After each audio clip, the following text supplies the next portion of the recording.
পোনপ্ৰথমে সকলোকে নমস্কাৰ জনাইছোঁ আৰু আজি মই অম্পি চাৰিআলি গণক আদৰ্শ গাঁৱলৈ আহিছোঁ আৰু আহি খুবেই ভাল লাগিছে আৰু প্ৰণয় বৰদলৈ ছাৰ আৰু মোক যি গণক আদৰ্শ বঁটা দিছে তাৰ বাবে নথৈ আনন্দিত হৈছোঁ। মই নাজানো মোৰ যোগ্যতা আছে নাই এই বঁটাৰ বাবে, কিন্তু এই বঁটাটি মই সকলোৰে আশীষ আৰু মৰম হিচাপে গ্ৰহণ কৰিছোঁ।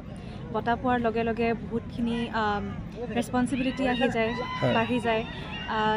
গতিকে সেয়াই সকলোৰে পৰা অনুৰোধ কৰিম যাতে এইদৰে মোক আশীৰ্বাদ আৰু মৰম দি থাকে আৰু যাতে মই ভাল ভাল কাম কৰি আগুৱাই যাওঁ জীৱনত।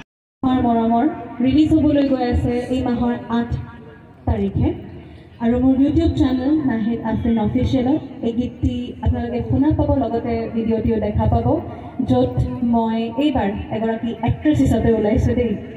আগৰ ভিডিঅ'বিলাকত সদায় মই এগৰাকী গায়িকা হিচাপে ওলাওঁ। এইবাৰ পোনপ্ৰথমবাৰৰ বাবে মই মোৰ নিজৰ ভিডিঅ'ত এক্টিঙো কৰিছোঁ। গতিকে আপোনালোকৰ পৰা মই কমেণ্ট আশা কৰিম, এক্টিং কেনেকুৱা কৰিছোঁ।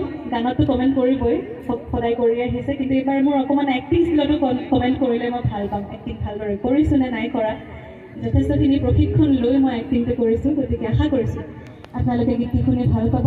অকণমান গুণগুণাই দিছোঁ আৰু এই গীতটি মই ক'তো আজিলৈকে গোৱা নাই। আপোনালোকৰ এই পবিত্ৰ মঞ্চতেই মই প্ৰথমবাৰৰ বাবে গীতটি গাবলৈ ওলাইছোঁ আৰু শিৱসাগৰৰ দৰে ইমান এটি পবিত্ৰ চিটি, ইয়াতে আহি গীতটি মই পোনপ্ৰথমবাৰৰ বাবে গাবলৈ পাই অতিকৈ গৌৰৱান্বিত হৈছোঁ। গীতটি এইদৰে